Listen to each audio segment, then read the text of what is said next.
नमस्कार दोस्तों, मैं आपका दोस्त चंदन सिंह फिर से हाजिर हूं एक बार नई वीडियो के साथ आपके अपने फेवरेट चैनल CES टेक्निकल पे। तो दोस्तों, जैसा कि आप सब जानते हैं कि केंद्रीय विद्यालय स्कूल में एडमिशन का टाइम शुरू होने वाला है। तो मेरी पूरी कोशिश है केंद्रीय विद्यालय से रिलेटेड जितनी वीडियोज़ हो सके बनाऊँ, ताकि जो पेरेंट्स अपने बच्चे का एडमिशन केंद्रीय विद्यालय स्कूल में कराना चाहते हैं उन सब की मेरे वीडियोज़ के माध्यम से हेल्प हो सके। तो दोस्तों, आज का ये वीडियो जो है बहुत ही खास होने वाला है उन सभी पेरेंट्स के लिए जो पेरेंट्स अपने बच्चे का एडमिशन केंद्रीय विद्यालय स्कूल में कराना चाहते हैं।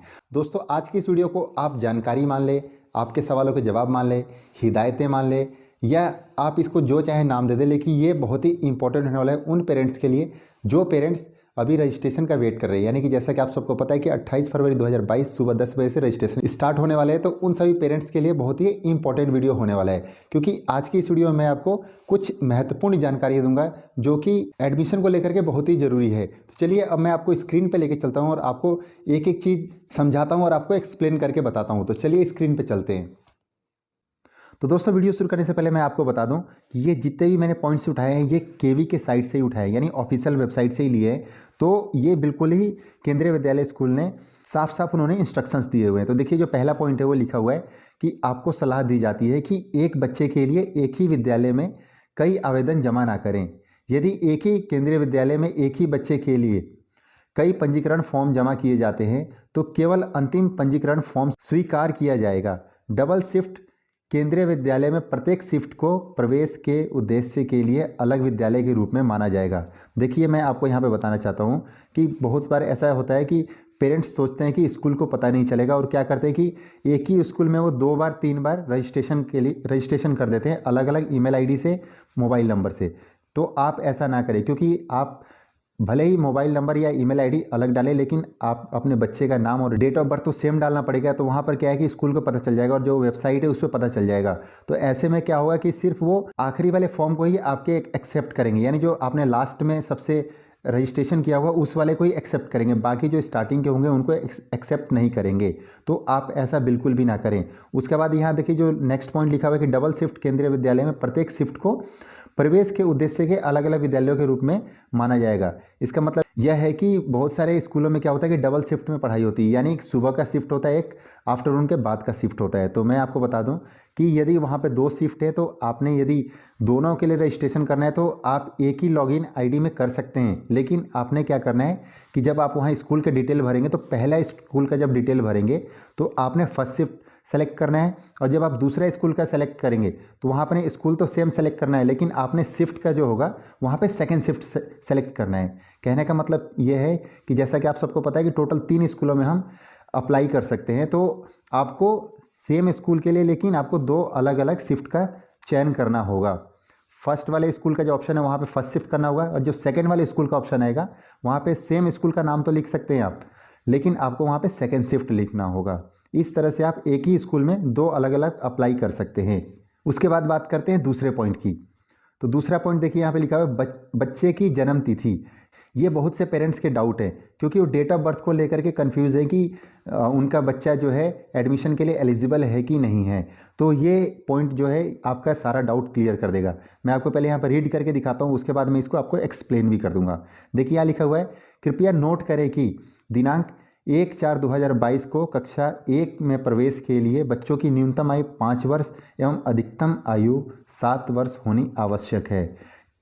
देखिए, यहाँ पे लिखा हुआ है कि जो अभी 1 अप्रैल 2022 आएगा उस डेट तक मिनिमम एज 5 ईयर्स और मैक्सिमम जो है 7 ईयर्स, ना तो 5 ईयर से कम होनी चाहिए ना 7 ईयर से ज़्यादा होनी चाहिए। उसके बाद आगे देखिए लिखा हुआ है, जिसमें दिव्यांग आवेदकों को अधिकतम 2 वर्ष की छूट प्रदान है। तो मैं आपको बता दूं कि जिन पेरेंट्स ने अपने बच्चे के एडमिशन के लिए DA कोटे के थ्रू अप्लाई किया है तो उनको क्या है कि 2 साल की उनको छूट दी जाती है। कहने का मतलब ये है कि मिनिमम एज जो है 5 ईयर्स है, लेकिन मैक्सिमम उनके लिए क्या हो जाता है 9 ईयर्स तक अप्लाई कर सकते हैं।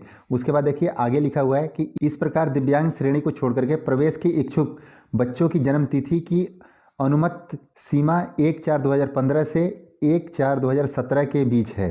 यानी कि जो नॉर्मल बच्चे जो एडमिशन के लिए अप्लाई कर रहे हैं उनके लिए ये जो सीमा तय की गई है, यानी अनुमत सीमा जो है 1/4/2015 से 1/4/2017 के बीच में जिन बच्चों का डेट ऑफ बर्थ है वही क्लास फर्स्ट में एडमिशन के लिए अप्लाई कर सकते हैं। दिव्यांग श्रेणी के अंतर्गत प्रवेश के इच्छुक बच्चों की जन्म तिथि के अनुपात सीमा 1/4/2013 से 1/4 2017 है। ये जैसा कि मैंने आप लोगों को बताया कि 2 साल बढ़ जाते हैं, इसलिए उन्होंने 2015 की जगह 2013 कर दिया, ताकि 9 वर्ष तक के बच्चों को वहाँ पर क्लास 1 में एडमिशन मिल सके। चलिए अब तीसरे पॉइंट की बात करते हैं।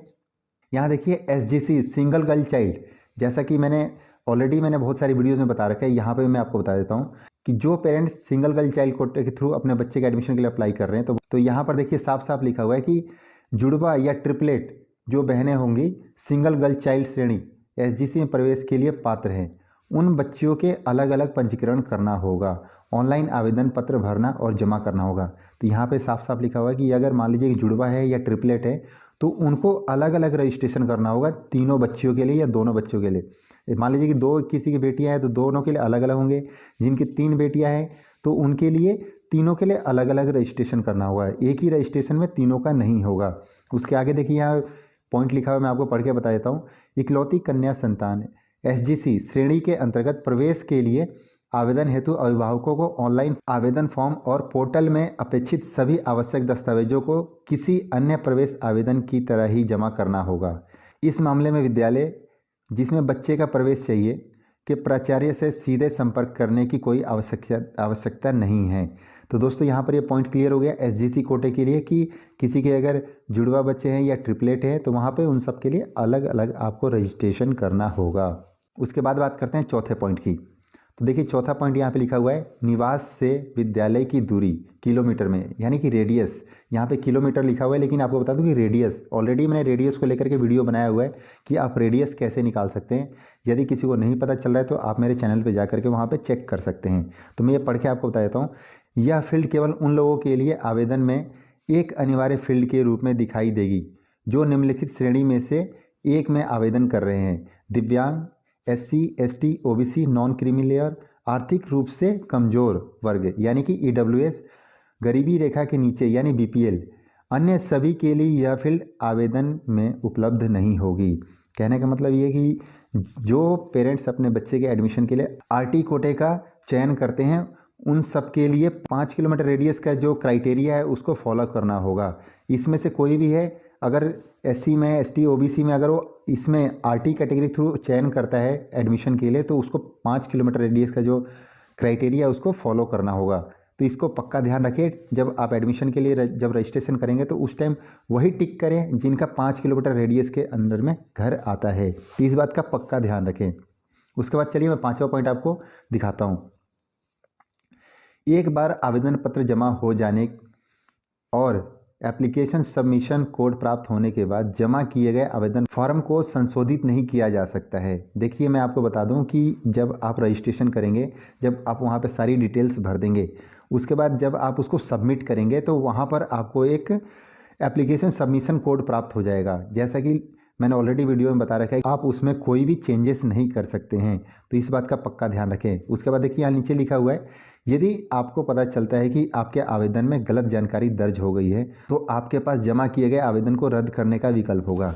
यानी कि इसका उपाय बस यही है कि आप उसमें संशोधन नहीं कर सकते, यानी कि आप उसमें कुछ चेंजेस नहीं कर सकते हैं, लेकिन आप क्या कर सकते हैं, जो आपने वो रजिस्ट्रेशन किया है और आपके पास यदि टाइम बचा है, जैसा कि आप सबको पता है कि लास्ट डेट जो है अभी तक 20 मार्च 2022 शाम के 7 बजे तक है। अगर उससे पहले आपको पता चल जाता है कि आपने कुछ गलत जानकारी उसमें दर्ज कर दी है तो आप उस पुराने वाले रजिस्ट्रेशन को कैंसिल करके आप नया आवेदन कर सकते हैं।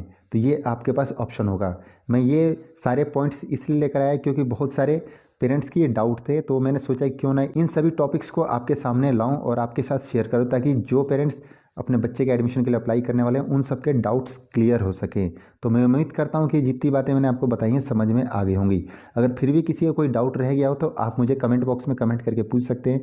मेरी पूरी कोशिश रहेगी कि मैं वहाँ पर कमेंट बॉक्स में आपको रिप्लाई कर दूँ। तो दोस्तों मैं उम्मीद करता हूँ कि जितनी बातें मैंने आपको बताई है सब समझ में आ गई होंगी। ये वीडियो मेरे बनाने का मोटिव ये था क्योंकि बहुत से पेरेंट्स ऐसे हैं जिनको कि संपूर्ण जानकारी नहीं है केंद्रीय विद्यालय स्कूल के बारे में, यानी कि एडमिशन को लेकर के जो हिदायतें हैं उनके बारे में संपूर्ण जानकारी नहीं है। और जैसा कि आप सबको पता है कि जो अधूरी जानकारी होती है बहुत ही खतरनाक होती है, यानी कि आपको ना तो पूरी जानकारी है ना बिल्कुल ही जानकारी नहीं है, आप बीच में हैं। अगर आपके पास अधूरी जानकारी रहेगी तो आपके लिए खतरनाक हो सकती है।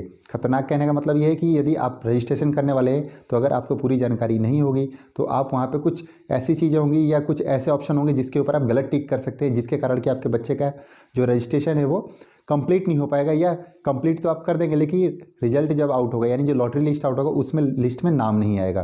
तो इसलिए मैं आज का ये वीडियो आप लोगों के लिए लेकर आया था। तो दोस्तों अगर ये वीडियो आप यहाँ तक देख रहे हैं तो जाहिर सी बात है आपको ये वीडियो पसंद आई होगी। अगर वीडियो अच्छी लगी तो आप मेरे चैनल को सब्सक्राइब कर सकते हैं और नई नई वीडियो देखने के लिए केंद्रीय विद्यालय से रिलेटेड, और बेल आइकन को प्रेस कर सकते हैं सबसे पहले मेरे वीडियोज़ के नोटिफिकेशन पाने के लिए। तो दोस्तों वीडियो अच्छी लगी तो इसको लाइक जरूर करें, ज़्यादा से ज़्यादा लोगों के पास शेयर करें ताकि जो पेरेंट्स अपने बच्चे का एडमिशन केंद्रीय विद्यालय स्कूल में कराना चाहते हैं उन सबको मेरे वीडियोज़ के माध्यम से हेल्प हो सके। दोस्तों आज के लिए बस इतना ही, तब तक के लिए थैंक यू, बाय बाय, जय हिंद।